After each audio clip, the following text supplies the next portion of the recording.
Clandestinely and not released to the public is a government document which you'll hear from in a few minutes. It was taken in 1991, and it says, and I quote, "We must settle Islam and its movement in the North American part of this world. Our movement must plan and obtain keys and the tools to carry out this grand mission of a civilization jihadist, which lies on the shoulders of the Muslim Brotherhood in this country." Ladies and gentlemen, global Islamic terrorists say and then do exactly what they say and then do. They're very predictable. So if you're a globalist or open borders thinker, think again. I have with me an expert on the subject, Marie Zere from ACT, Long Island, which is a chapter of ACT for America. Okay, Marie, so regarding this document, which I think was very important for them to know about, you want to tell us a little bit about the story? Sure. Well, first I want to thank you for having me back. Oh, you're welcome. I'm very happy to be here. Good. Okay. We're glad to have you. Yeah.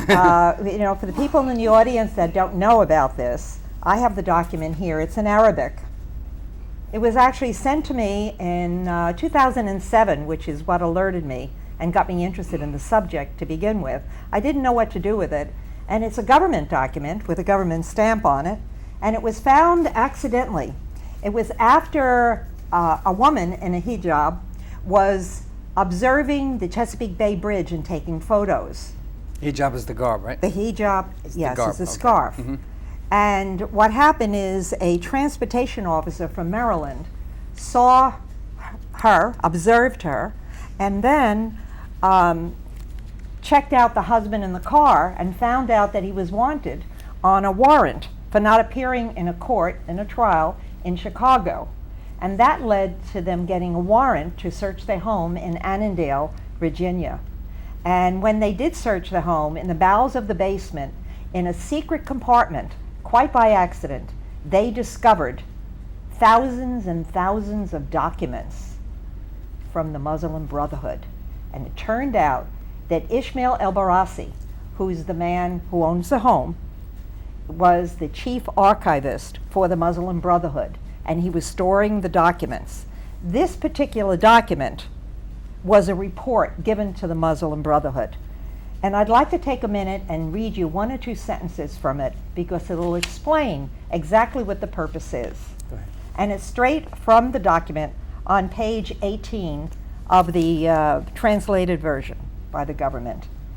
And it says, "The process of settlement is a civilization jihadist process with all the words and means that the Ikhwan must understand that their work in America is a kind of grand jihad in eliminating and destroying Western civilization from within and sabotaging its miserable house by their hands and the hands of the believers, which is us, so that it is eliminated and God's religion is made victorious over all other religions." And their God is...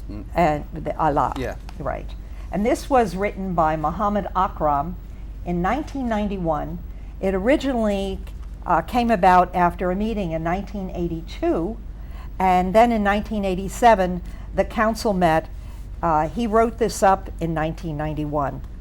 So this document should be of great concern to everybody that's listening. Right, and the people should know that the document is completely full in Arabic writing, but she also has a translation which she has underneath the lead cover. Right, So and I also have it, we had someone translate it into Spanish. So if anybody is interested in this copy or in the Spanish version, you can certainly get a hold of Chris, and I'll be happy to comply.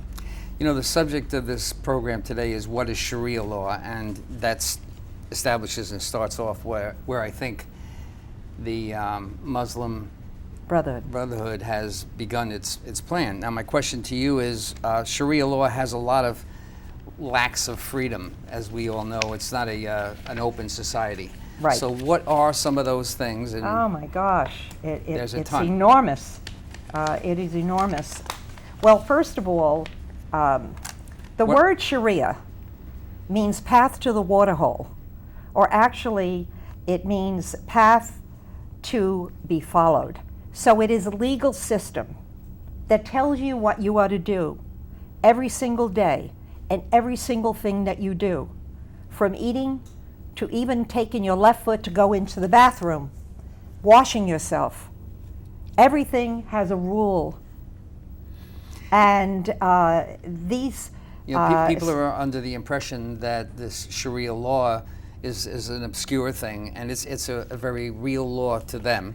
And we have our own set of laws. There's a notion, I've heard, that, well, our law is going to supersede their law.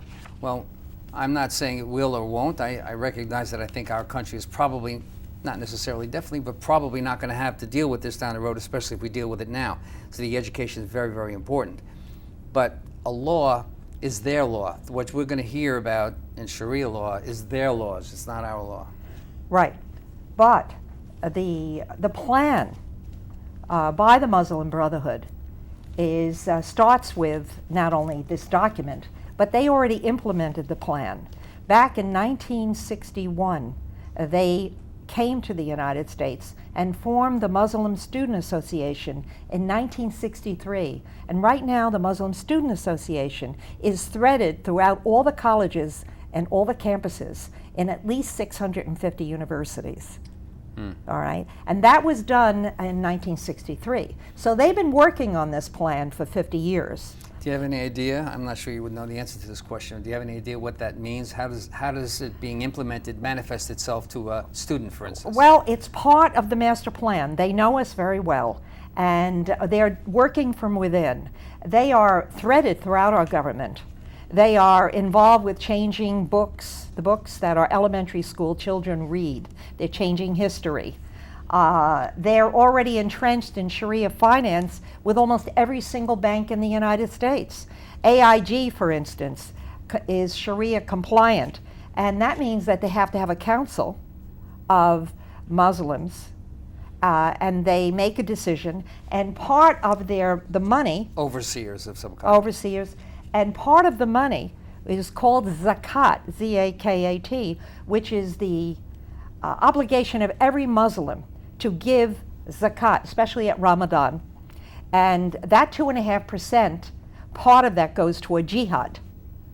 So the financial institutions support it without even realizing what they're doing. And as far as who's, I guess everybody would be able to obtain money from AIG, and a portion of that would be going in that direction. You know, I don't have the specifics of the Sharia finance. I am trying to study it. It is extremely complex. Right.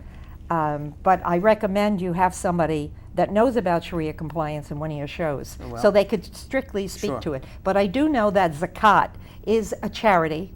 There's 171 organizations, Muslim organizations, that are charities for the Muslims. And that money, and a portion of that, definitely goes toward jihad. Well, some of the things they won't do besides, I mean, that's really enormous. Go ahead, you want to finish something? Yeah, I do. I want to address what the plan is. Okay. I mean, have you heard of the word hijrah? Yes. Okay. Hijrah is an obligation of every single Muslim. It's in the Quran that they must immigrate, they must multiply, have many children, with the purpose of eventually bringing in Sharia. Now, this is a long-term process. Obviously. This is not short-term. It is predicted that if they come to a country within a certain period of time, I think in Italy they're talking about taking it over in 2050 and taking down all of the Christian, the Christian, Roman, right, the things, deities okay. and all of the museums. So they immigrate, they set up pods. It could be a house to be a mosque. It could be an old church that was sold off or converted, or a synagogue. These pods, eventually, they are strategically put in the United States in various areas, mostly in the Northeast, in the Northwest, and the South, in the Four Corners, Texas, and to the north in Illinois. So that's their plan. And of course, to the north we have Canada, which is turning into turning into a little Islam. Yes. Right. Okay, so let's say that I'm going to contradict you, or I'm going to say that's not possible. What do you have to say to a person who might say you're overreaching in what you're saying, and things that are like that? Well, it's common sense, because if you knew about Sharia, and you know what it entails. And if you know that it is punishable by death to leave Islam, and it's punishable by death to criticize Islam, if the people can't speak up because it's punishable by death, and they can't be a voice, that's a big problem. You know, we're a free nation, and Yeah. so we think free. Yeah. For me, I can't think that. I can't even think of its possibility. Yes. However, I do recognize the signs are here. Yes. You have to pay attention, as the world has to pay attention to the signs. Right. And you're doing that right now. Yes. Some of the signs I want the people to hear about are some of the things you can and can't do.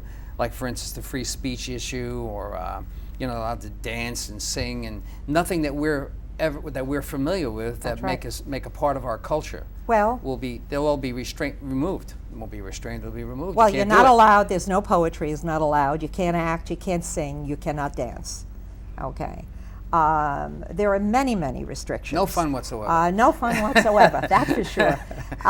You know, if you get raped, you have to have 4 men testify on your behalf Yeah, that's in order crazy. for you to get off. If you cannot prove that you were raped, you will be stoned to death. And that's the way it's taken care of in the Middle East. We must acknowledge the reality that their religion treats women as second-class citizens, or third-class, whatever. They don't treat women in the same way that we do. You know, my first experience in a Muslim country was in 1986. I visited Azerbaijan, which is in the Soviet Union. And I could not believe how I was treated. I was with my daughter. Women are lower than dogs. Men spit on you. They spit on us. They were very, very upset that we were walking around in a hotel. And it was Without pretty full garb, frightening. yeah. Yeah. We've heard stories, for instance, in England and France and Germany and Sweden, where women are beaten and raped. As a matter of fact, Sweden is the rape capital of the world. Had that happened. I mean, that wasn't so 15, 20 years ago when there were no Muslims in that country. So, I mean, I can point to certain reality facts that exist yeah. that increased because of the Muslim immigration. Oh, definitely. There's no other way to look at this. Yes. It's the only, and they'll tell you that's what it is. Yes. Yet they still don't manage to get them out, although I understand they're trying to do something about it now. Right. A little late in the game. It is late in the game, especially for France. They have 15% of their population is Muslim. There are just a couple of things that were in the paper just in the past day or two that I recall. One of them was that young woman was caned, 23 lashes, because she got too close to her boyfriend. She was too close to him. He didn't get lashed. She got lashed. The harsh punishment is just unbelievable. I remember there was something else about a woman. She was married to a man, and she had a baby girl, not a baby boy. So the husband on the phone divorced her. All he has to do is say, I divorce you 3 times. Yeah. And he divorces her. Can't do that in America, that's And they for can't sure. do that in America. It costs you a lot of money. Yeah. What about the issue with the homosexual existence doesn't for them? It's not existing for them. They'll kill you or beat you if you're Yes. homosexual. Yeah, there's a split personality. We talked about this a little bit before the show. There's a little contradictory. I think it's information. Would you totally tell me that? Yeah, contradictory, tell of us a course, little bit about because, that. well, I mean, if you do a little studying and if you read, you know, what is going on in the world, we'll take Afghanistan, for instance. In Afghanistan, a little boy dresses up like a girl. They put makeup on him. He's 5 years old, 6 years old, and he does a dance in front of the tribal leader, and the tribal leader picks out one of the little boys to be his favorite, to be sodomized. The little kid doesn't know this, of course. So here he now has this experience, and later on he will associate this with a sexual experience, and of course maybe lean toward homosexuality. Or mess up his Or mind mess in one up, way right, or another. right. As also there in Afghanistan, there are men that are older, you know, 20 or 30 years old, that dress up as women and actually come to events that are attended by very wealthy men, and the men buy them for the evening, like they do a prostitute. So there is a contradiction taking place. Pedophilia, I believe, is rampant. Why doesn't anybody else know about this? I mean, you heard about the homosexuals being thrown off of roofs, for instance, blindfolded and thrown Yeah. off of 7-story buildings. If they survive, they just beat you to death. There's no. I don't know why we're not hearing about stuff like that. Why are we hearing because about the whole press, picture? the press, I mean the media is not going to cover it. It's not politically correct to say anything that criticizes Islam. And they're ignorant. The journalists are absolutely ignorant. I think it should be mandatory that every journalist reads the Quran and certainly the explanatory memorandum. We're always talking about the mainstream media being leaning left and politically left, and then we look at something like Fox and we say, okay, they're leaning right. Right. Well, if they're not saying it, then nobody. They're a part of the problem. Yeah. Well, they are the problem. As a matter of fact, Harvard University completed a study on liberal bias.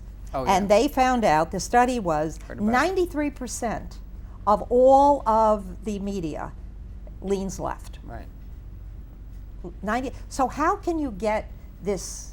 People are not How aware are that you there's gonna- a lot of people who are. How are you going to get the message out? There's There's only a few of us. There are liberals at Fox too. People don't realize that. They think it's Oh, all there's a lot, conservative. They're of all course. Republicans. No, there's quite a few Yeah. liberals. Yeah, so I'm aware of that, and it's a shame that that has to go on. I mean, the recognition system doesn't work for me. If the left is going to want freedom of speech and freedom for religion and freedom of sexual expression, Right. and then they're going to, it just doesn't work for me. It's opposite of what the thinking should be. I don't Yeah. understand that. Yeah. The colleges, they're interfering in the colleges. Yeah.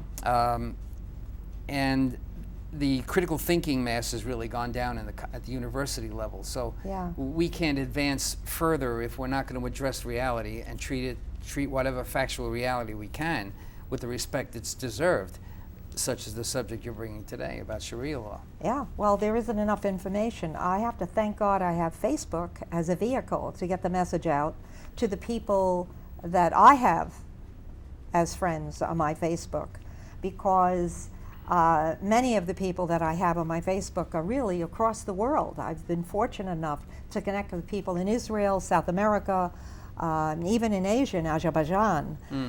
So it's really Japan. It's a wonderful vehicle, but I don't know how long it's going to last, because Facebook is already making changes, and so are other social media, like even Twitter. I mean, you used to be able to click on something, would automatically go on Facebook. Now you have to go through a security, and it doesn't automatically go there. I see big changes in social media just in the past month or two, which is, inhibiting my ability to get the word out. Oh, it's slowing you down. Yeah. You talked about Heidi Moon at one point to somebody. She's in Germany, am I correct? She's in Germany. Yeah. She's an activist. There's another yes. person that's an activist who's Yes. working against Yes, this. she's working against the tide. I was going to say, what do you think is happening there? It seems like there's an onslaught in Europe, Germany, Yeah, England, well, France. They're almost gone. In Germany, yeah, they're going to be gone. They're finished. Spain is on the horizon also. I mean, What does it mean to the average viewer who hears you say it's finished? It's finished. try to- It's just a matter of time before they have enough people to vote in Sharia. They already have Sharia courts. I think they have something like 87 Sharia courts in England. Yeah, 80 plus Sharia 80 courts. plus, If right? you have one court, it seems like, wow, that's already communing by itself, and it's outside of the culture of England. Well, you know what most people don't realize? If a Muslim group goes to a school and said, please give me a prayer room, innocently, they'll say, oh, okay, and they give them a prayer room, but they've conceded to Sharia. So the whole school is actually is for the taking, because they allowed that one room. It's part of the master plan. What if we keep using, and I think in the expression I want to say something I can't really explain too well, but the religious differences are causing some of these problems. If we eliminated, let's say we eliminated the thought of the religion, which you can't on that side, because they're making that positively the effort, and we don't discuss it when we combat against it, why couldn't there be an equal, I'm not describing it properly, equal admission for the other? Otherwise it shouldn't be allowed. You should have the ability for any religion to establish itself and to participate in religious experiences, whatever they may be. Well, I understand about the religious part, of course, but this is not a religion. This is an ideology. And that is the big difference. And what most people don't know is that there's two versions of the Quran. This is very important. There is the first version is Mecca. That's when Muhammad was in Mecca, and he was peaceful. And that's what most Muslims look to. But after that, Muhammad traveled for 12 years trying to find followers, including recognizing that the Jews were very powerful, they controlled the market, and he went to the Jews and said, please, I want you to follow me. And they basically said, no way, no way. Which is why there's the animosity today. That hatred goes back to that time. I think it was 637, when the Jews turned him down, and then he went to Medina, and he became a warrior. He beheaded 700 Jews. He married a 6-year-old girl. It's unbelievable. A fun guy. And that is what the Medina version is considered the true version. And here is the trick. I don't know if you know this, Chris. There's a word called abrogation. Abrogation is like repealing. Everything that went before that Muhammad says, it gets repealed. It's what Muhammad said last that matters. So that Medina version is what ISIS follows, and the radical Muslims. You understand? Yeah. The ones that follow the Mecca version are not, they're considered apostates. And that's a criminal. They're not the type that, and that's criminal to them, yeah. But it not only, criminal to them, but it's punishable by death when you're apostate. So you can't get out of it. You can't leave it. And you can't criticize it. There are a few people trying to reform it, like Zuhdi Jasser. Yeah. But he doesn't have a lot of people supporting him. And I believe it was the Moroccan... Isn't Gabrielle, what's her name? Bridget Gabrielle? Bridget Gabrielle, isn't she opposing it too, also? She's opposing... The Sharia law. Oh, of course. She's an amazing woman. She's a Lebanese woman who was war-torn and attacked by the Muslims in Lebanon. And she escaped with her family to Israel. And the Israelis healed her. And she's very committed to Israel, very pro-Israel. So in the last 4 minutes or so that we have left, we know there's no free speech, there's no religion, no dancing, no fun stuff, nothing like that. So Sharia law is something that is not really just a religion, it's a law, it's a cultural process, I guess. It is actually a rule that should be followed every day in every single thing you do. The way you eat, which hand you eat with, which hand it's unbelievable. It is unbelievable to us. Yeah, there is a book that you can buy on Amazon, and it's called Reliance of the Traveler. It's quite expensive, but in detail, it lists what you need to do to follow that according to Sharia. Well, what part does that play in the caliphate? Of course, I know it's a major thing, but the caliphate is the takeover, am I correct? Yeah, Is the I believe establishment. the caliphate is supposed to end, this caliphate is supposed to end in 2020. That's what I recall. And that's supposed to be like the last hurrah. But they'll come up with another one for sure. Yeah, because they have a long way to go to be more successful than they are. But do you think this administration is attempting to do something about it? Oh, there is absolutely no doubt, and that's the reason why I supported Donald Trump. It was mostly because of his knowledge of Sharia, and it was mostly because I knew that he would protect us. He understood what was going on with immigration, and he's the only one that really can do anything. But every step of the way, he's being stopped, and in the meantime, they're coming in. Well, just today he made he took the homosexuals or the lesbian, the transgender out of the military. Yeah, I think it's a good move. I'm a veteran, and I can't see why we're even addressing this situation. Right, it's ridiculous. The whole thing it's another social experiment which we don't need. Right. Well, we were talking about that before with children. It's considered a form of child abuse to give them hormones and to persuade them to be another gender. And where did that come from again? The hormonal blockage? Hormonal blockage. That's right. Yeah. So that's it. I guess we did it, okay? Is there anything else? You ACT Long Island, chapter of ACT from America. is it that Well, we have, can expect? It's called Alert Long Island, and it's a chapter of Act for America. On September 21st, we're having Claire Lopez, who's going to speak about FGM, which is female genitalia mutilation, which we didn't touch on, by the way. Yeah, well, and that'll we be have on the another minute 21st. if you want to try to do that. It's one of the And, last yeah. things to do. Yeah, well, that's part of Sharia. Right. What they do is they take a little girl, anywhere from 5 or 6 years old and up, okay, and what they do is they give them a clitorectomy. Rawly, by the way. They don't even wash their hands many times, and they cut out the clitoris, and then with a scissor, they can clip the vulva, and they sew it together, Hey. so that they're pure, and they're there for their man when they get married, and nobody can touch them. Nobody addressed the sex education portion of that, but I mean, the brain works to the clitoris. It's I can't think of the word. The amygdala part of the amygdala. Is it amygdala? Amygdala part of the brain right, yeah. attaches itself to the spinal Yes. area and to that area. So the I see this being a confusing thing for women growing to have the brain sending out that message and nothing responding to Oh, it I from think the it's, body. yeah, I think it's a tragic. tragedy. You're not kidding. It's tragic. It's absolutely amazing. Yes. Thank you very much. I appreciate that, Marie Zere. And that's Alert Long Island, not Alert Act Long Island.